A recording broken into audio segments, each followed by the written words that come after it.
से गायकवाड़ फैमिली को बाहर करो, कांग्रेस पार्टी को नारायण से बाहर करो, सीआरपी मुर्दाबाद,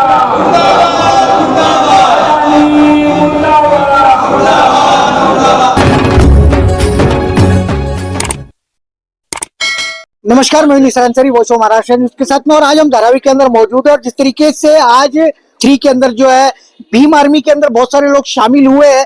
सबसे पहला जो शामिल हुए लोग हैं, मैं उनसे ही सवाल करना चाहता हूं कि आपका नाम क्या है? मेरा नाम मोहम्मद असगर शेख है। असगर भाई, आप भीम आर्मी के अंदर जिस तरीके से आज शामिल हुए हो, चुने गए हो, आखिर भीम आर्मी को ही आपने क्यों चुना है?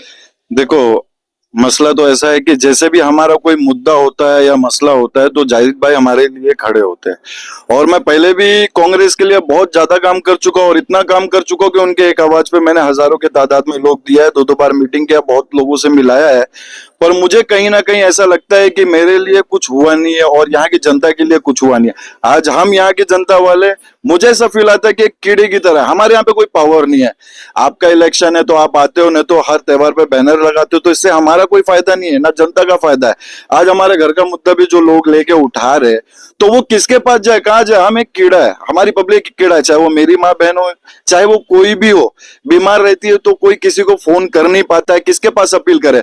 मैंने जाहिद भाई को 3 केस में मैंने आजमाया। मैं खुद साउथ सेंट्रल डिस्ट्रिक्ट का जिला अध्यक्ष हूँ, मैं आपको बता दूं, सेवा दल से। मेरा पार्टी छोड़ने का रीजन ये है कि मैंने 4 मुद्दे पे जाहिद भाई को कॉल किया और चारों के 4 मुद्दे पे जाहिद भाई ना खुद से जाके काम करा है। और आज भी हमें बोला गया है कि भाई तुम्हें जो कुछ करना है, तुम्हारा जो कुछ काम है, एक पैर पे, चाहे वो रात को 3 बजे या 4 बजे, मैं तुम्हारे लिए खड़ा हूं। तो हमारे यंग ब्रिगेड के लिए जो यंग लड़के हैं और हमारी फैमिली के लिए जो इंसान खड़ा रहेगा, हम उसके लिए हमेशा खड़े हैं। मैं आपसे ये जानना चाह रहा हूँ कि आपने कहा कि हमारी माँ बहनें जो है जिंदगी कीड़े मकोड़ों की तरह है। आखिर धारावी के लोगों की जिंदगी कीड़े मकोड़ों की तरह बनाने वाला आखिर इसके जिम्मेदार कौन है? जिम्मेदार कांग्रेस है। अभी यहाँ पे अगर सत्ता, अगर यहाँ का एमएलए कांग्रेस है तो वो कांग्रेस ही है। हमारे को हमारा वजूद मिटाने में जो जो लोग है, इसमें सबसे बड़ा हाथ मैं बोलूंगा आपको तो निसर भाई, वो कांग्रेस ही है। क्यों? क्योंकि हम आपके पास गिड़गिड़ाते, हम आपको फोन करते, हमारा घर कहाँ जाएगा, हमारी माँ की तबीयत खराब है, बहन की तबीयत खराब है, इसको ये बीमारी, हमारे लिए कुछ करो। अरे मैं आपके साथ 10 साल से जुड़ा हुआ हूँ, जब तुम मेरे लिए नहीं कर सकते तो औरों के लिए क्या करोगे? और मुझे ऐसा लगता है कि हमें खुद की ताकत, जो गरीब लोग हैं, जो अपनी आस लेके बैठे, उनको खुद के लिए ही लड़ना पड़ेगा। और जो हर कोई इंसान है ना, मैं तो सोचता हूँ मेरे वोट का ही नहीं, पूरे 7 के 7 वोट का जो अडानी ग्रुप लेके बैठा है, वो खुद के लिए लड़े, किसी पे डिपेंड ना रहे। खुद के लिए लड़े, किसी पे डिपेंड ना रहे, लेकिन फिर भी भीम आर्मी का साथ, जाहिद भाई का साथ जो है बड़ा विश्वसनीय इनको लग रहा है। और एक भाई, मैं आपसे जानना चाह रहा हूं कि जिस तरीके से आपने भीम आर्मी को चुना है, क्या लगता है कि जो भाई कह रहे हैं, कितना विश्वास आपको जाहिद भाई पे और भीम आर्मी पार्टी पर है? जाहिद भाई पे हमको 100% भरोसा है कि वो इंसान हमारे लिए आधी रात को भी आएंगे और वो कोई भी प्रॉब्लम हो, ज्यादा से ज्यादा उसको हल करने की कोशिश करेंगे। अब यहाँ पर जरा सा कुछ हो जाता है तो ना एमएलए का पता होता है, ना नगर सेवक का पता होता है, जाए तो कहाँ जाए। लेकिन ये एक वाहिद बंदे ऐसे हैं कि हमको हर टाइम अवेलेबल मिल जाते। जब भी हम चाहे फोन करेंगे, जाहिद भाई प्रॉब्लम है, ठीक है भाई आ जाओ। अरे यार जाहिद भाई, क्या हम उनको चुन के लाए? क्या वो नगर सेवक है? क्या एमएलए? क्यों करेंगे हमारे लिए? लेकिन एक मोहब्बत, एक जनता के लिए मोहब्बत, ये नहीं कि दोस्ती है या यारी है। उनके दिल में सबके लिए दर्द है, सबके लिए हमदर्दी है। ये चीज हम जिनको चुन के ला रहे हैं उनके अंदर होना चाहिए। लेकिन एंड टाइम पे उन लोग गायब हो जाते हैं, ना फोन लगता है, ना ऑफिस पे मिलते। जब भी जाओ, अभी दिल्ली में, अभी पार्लियामेंट में, अभी यहाँ क्या है? तुम किसके लिए बने हो? पार्लियामेंट में ठीक है, तुम्हारा कम से कम टाइम होगा ना, जनता के लिए क्या टाइम है तुम्हारे पास? हमारी प्रॉब्लम है, वो कौन सुनेगा? इसलिए हम जाहिद भाई के लिए भीम आर्मी से ज्वाइंट हुए। और इंशाल्लाह इसमें ना, ऐसा नहीं कि सिर्फ मुस्लिम है, हर चीज के लिए यहाँ हमदर्दी है। वो कोई भी कास्ट हो, हिंदू, मुस्लिम, दलित, सबके लिए। और आधी रात में वो खड़े हमारे लिए, हम जब चाहे जब बुला सकते। जबकि उनको हमने कोई नेता नहीं चुने, ना वो नगर सेवक है, ना वो एमएलए, फिर भी हमारे लिए आ रहे। किस लिए? क्योंकि वो इंसानियत है, उनके अंदर इंसानियत है। वो इंसानों के लिए मतलब हेल्प कर रहे, हर चीज के लिए खड़े। मैं इतना ही बोलना चाहूंगा कि भीम आर्मी सबसे आगे रहे और चलती रहे। मैं आपसे एक ये जानना चाह रहा हूँ कि जिस तरीके से भीम आर्मी की बात चल रही है, बड़े बड़े नेता तो धारावी के अंदर दावा कर रहे हैं कि हमारा काम बोलता है, आमचा काम बोलतो है आणि आम्ही निवडून येणार आणि येणारच. ऐसे हालात के अंदर भीम आर्मी के जाहिद भाई ना तो एमपी एमएलए कुछ भी नहीं है, बेचारे 0/0 है, फिर ये आपकी किस तरीके से मदद कर सकते हैं? भाई पहली बात तो कलम का पावर है, और मैं ये समझता हूँ जिसके पास भी पैसा है, पावर है, वो खुद का बनाने में लगा हुआ है, खुद का बनाने में लगा. और यहाँ का अगर कोई एमएलए एमपी या लड़ने वाला इंसान बोले मैं आपके लिए खड़ा हूं, मैं आपके लिए काम करता हूं, तो भाई हमें बता दो कि हमारे लिए काम क्या करते हो. एक छोटा सा क्लब है, आपने देखा होगा, छोटा सा क्लब पीला बंगला के बाजू में एक छोटा सा क्लब है ओएनजीसी के बाजू में. हमारा बचपन गुजरा है, हमने वहां पे मैच खेला है. धारावी स्पोर्ट क्लब है, धारावी करो के लिए बनाया गया था. भाई आप पब्लिक आपको बताएगी कि वो स्पोर्ट क्लब है क्या है. मैं आपको खुले तौर पर बोल रहा हूँ, मेरा बचपन गुजरा है. हमारे जो वहां के रहने वाले जो गरीब लोग हैं ना, हम लोग वहां पे मैच खेला करते थे, हमारी फैमिली वहां पे कभी कभार जाया करती थी. हम लोग का सब बंद करके तुम अमीर बच्चों को वहां पे एडमिशन करवा के वहां पे भेज रहे हो, तो इसमें किस हमारे लिए क्या किया? हमारे लिए तो ऐसा हुआ है कि भाई लॉकडाउन के अंदर हम भूखे मर रहे थे, हमारे को कोरोना का मरीज घोषित कर दिया गया कि भाई ये तो झोपड़पट्टी वाले फोर्स वाले मार रहे थे. तो उस टाइम तुम्हें किसी गरीब जो 300 रुपए कमाने वाला 100 रुपए, आप देखे होंगे सबसे कम कमाने वाला पैसा जो गरीब दलित लाचार लोग हैं ना, अपने पूरे धारावी में वो ज्यादातर पीला बंगला में पाए जाते, जहां पे औरतें ज्यादा काम करती है. उस वक्त आप एक बार पूछे नहीं, हम क्या, हम बीमार थे, हम मरीज थे, आप हमको पूछने नहीं आए, देखने नहीं आए. ऐसे वक्त में, ऐसे वक्त में भी हमने जाहिद भाई को कॉल किया है, और ऐसे वक्त में भी यहाँ मैदान में बुला के, वहां परमिशन नहीं थे, यहाँ बुला के उन्होंने ना हमको राशन दिया. और जिस टाइम राशन दिया है, जब वहां के गरीबों को राशन दिया है, उसके कल के डेट में ये भाई को राशन देने पे इनके ऊपर जो भी होता है, जो देखो वो उनका मसला है कि जो भी होता है लोग 10 लोग मिलके मारते हैं. अब बताओ कि एक गरीब को घर में राशन देने पे तुम इन छोटे से एक आम इंसान को तुम मार रहे हो, मतलब हम भी भूखे मरे और ये भी भूखे मरे. उनका ऐसा कहना था. निसार भाई आपने अभी तादाद देगा, जो भी ये तादाद है ना, जो भी, ये तो एक टुकड़ा है. ये तो जाहिद भाई के पास हम खुद गए कि चलो हम भीम आर्मी ज्वाइन करते हैं. इन्होंने एक रात में बोला, और एक रात में समझो कि जो भी ये छोटी मोटी तादाद आई. पर मैं आपको ये वादा दिलाता हूँ, कितने लोग मेरे पास, कम से कम 500-600 लोग जो फोटो मेरे को भेजे थे, वो तो जाने दो. मैं आपको बताऊं, हर घर का एक बंदा, ये आप वार्ड की बात करोगे ना 183 का, हर एक बंदा, मैं आपको गारंटी के साथ बोलता हूं कि थोड़ा टाइम बाद ना ये पूरा वार्ड अगर भीम आर्मी से नहीं गूंज उठा ना, तो आप मुझे कहना. जाहिद भाई, जिस तरीके से लोग आप पे विश्वास कर रहे हैं और आपसे जुड़ रहे हैं, अभी तो विधानसभा का इलेक्शन है और आप वार्डे वार्ड जाकर के लोगों को जोड़ने का प्रयास कर रहे हैं, तो ये तैयारी विधानसभा की है या कॉरपोरेशन की है? देखिए, हम ये तैयारी कैसा है, 5 साल हमारी तैयारी रहती है. हम लोग कोई बरसाती मेंढक नहीं है कि खाली इलेक्शन के टाइम पे ही लोगों की मदद करने के लिए, लोगों का काम करने के लिए, लोगों के घर दुख दर्द में जाने के लिए नहीं. हम लोग हर कंटिन्यू 5 साल काम करते हैं. आपने देखा होगा निसार भाई, कोई पत्रकार लॉकडाउन के टाइम पे यहाँ पे कोई नहीं दिखा था, मगर आप ही थे जो कवर करके यहाँ पे लिए थे आपने लॉकडाउन में. राजीव गांधी नगर के लोग, पीला बंगला के लोग यहाँ पे आए थे, उनको राशन देने की वजह से, और धारावी के लोगों को लॉकडाउन में राशन देने की वजह से मुझ पे इतना बड़ा हमला हुआ था. ये आपको मालूम है कि ये हमला किसने कराया था? यहाँ की जो आमदार है, जो खासदार है, जो कांग्रेस पार्टी की वर्षा गायकवाड़ ने, उसने मुझ पे हमला करवाया था. क्यों करवाया था? क्योंकि मैंने सच बोला था कि 35 साल जो राज कर रहा है कांग्रेस पार्टी का यहाँ पे, ये उसका काम है.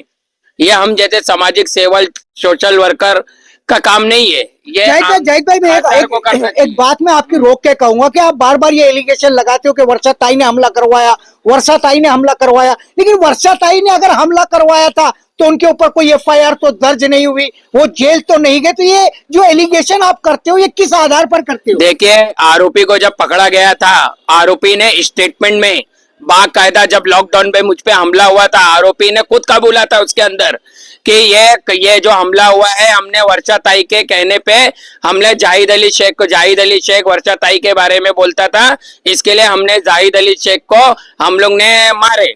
ये आरोपी, जो मेरे आरोपी थे, जितने मेरे पर हमला किया था, उसने बोला था. और मेरी लड़ाई आगे चालू भी है. वर्षा गायकवाड़ और राजू बाबू गोडसे, इन लोग ने मेरे ऊपर लॉकडाउन में यहाँ पे हमला कराया था. ये इसका एविडेंस मेरे पास स्टेटमेंट में आपको देता हूं. मेरा कोई किसी से पर्सनल दुश्मनी, अगर लोगों को धारावी के लोगों को राशन बांटना और धारावी के लोगों की मदद करना, उसके ऊपर मेरे पर हमला कराना। 40 साल हो गए, धारावी का क्या विकास हुआ है? धारावी के क्या विकास हुआ है मुझे जरा बताओ ना। कोई भी अगर यहाँ पे तकलीफ होती है तो लॉकडाउन में वर्षा गायकवाड़ नहीं दिखती है, यहाँ पे कोई आमदार नहीं दिखता है, कोई नगर सेवक नहीं दिखता है, कोई खासदार नहीं दिखता है। खाली इलेक्शन आता है तो लोगों के घर में पहुंच जाते हैं। क्यों भैया? हर जगह कुछ भी बुरा वक्त आता है, तकलीफ आती है तो यही भीम आर्मी के लोग खड़े रहते हैं। आज इतना बड़ा हादसा हुआ उसके बाद भी हम लोग ही खड़े थे ना, कौन आया था? वर्षा गायकवाड़ ने मुझ पे हमला करा, मेरे पास एविडेंस है।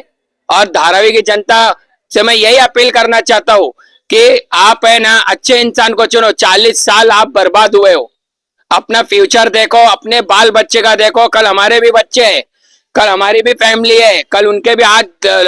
आज धारावी में कोई अच्छी कॉलेज नहीं है, धारावी में कोई अच्छा हॉस्पिटल नहीं है। आप बताओ ना, मैनोरिटी समाज के लिए, मुस्लिम समाज के लिए कहाँ पे कॉलेज की बातें उड़ रही थी कि हम कॉलेज बना के देंगे, अभी किधर है? हॉस्पिटल किधर है? आप बताओ मुझे। लोगों के जो यहाँ पे बेरोजगारी चल रही है, इसका जवाबदार कौन? लोगों को शिक्षा नहीं है, इसका जवाबदार कौन? लोग यहाँ पे बेरोजगार घूम रहे हैं, जो पढ़े लिखे लड़के हैं उनको कोई रोजगार नहीं, इसका जवाबदार कौन? ये आप तो इसका जवाबदार कांग्रेस पार्टी और यहाँ के कांग्रेस पार्टी जवाबदार है। जाहिद भाई, आपने बहुत सारी बातें गिनवा दी, बहुत सारी अच्छी अच्छी बातें की, समाज के भलाई की बातें की, लेकिन पिछले लोकसभा के इलेक्शन में आपको भी मौका मिला था, आपकी पार्टी ने आपको टिकट दिया था, लेकिन धारावी वालों ने आपकी अच्छी अच्छी बातों को, अच्छे अच्छे कामों को लेकर के उतना सहयोग तो आपको किया नहीं, आपको वोट नहीं दिया, तो इसके लिए क्या कहोगे आप? देखिए, मैंने आपको पहले भी बोला था, अभी आपने देखा था, अभी 1 हफ्ता पहले अडानी के विरुद्ध कितना बड़ा मोर्चा निकाले। वो टाइम पे धारावी के लोग ही सहयोग किए थे ना। मैंने क्या बोला था? उंगली सड़ जाती है तो हाथ नहीं काटा जाता है। मैंने क्या बोला? मेरे लोग अगर मुझे वोट देंगे तो भी मैं उनके साथ हूँ, अगर वोट नहीं देंगे तो भी उनके साथ हूँ, वोट देंगे तो भी मैं उनके साथ हूँ, और अन्याय के लिए मैं लड़ते रहूंगा बढ़ते दम तक मेरे धारावी के लिए। और मैं तो तहे दिल से शुक्रिया अदा करता हूँ मैं असगर जी का, जो वार्ड नंबर 183 के वार्ड अध्यक्ष है, जो कांग्रेस पार्टी के दक्षिण मध्य मुंबई के स्लम सेल के वो अध्यक्ष थे। उन्होंने अपनी टीम को लेके हजारों की संख्या में जो भीम आर्मी को इतना भरोसा जताया, भाई चंद्रशेखर आजाद जी को इतना भरोसा जताया है और वो भीम आर्मी में शामिल हुए हैं। मैं असगर जी के पूरी टीम का, मैं उनका तहे दिल से, राजीव गांधी नगर के लोगों का और पीला बंगला के लोगों का मैं तहे दिल से शुक्रिया अदा करता कि उन्होंने अपना नेता यहाँ पे अच्छा चुना है। और मैं इनका खरा उतरूंगा और कुछ भी काम रहेगा, अब मेरा काम है, मुझे बोलना नहीं है, मुझे काम करके दिखाना है। मुझे वोट की राजनीति नहीं करना है। लोग मुझे, धारावी के लोग वोट देवे या ना देवे, यहाँ पे तो कुछ लोग वोट के लिए बैनर लगा रहे हैं, अभी तो कुछ लोग इलेक्शन में पैसा बांटेंगे, उसके बाद 5 साल चले जाएंगे। 5 साल हमको ही झेलना है ना। आज राजीव गांधी नगर में, पीला बंगला में कम से कम 100 में से 70% अपात्र लोग हैं।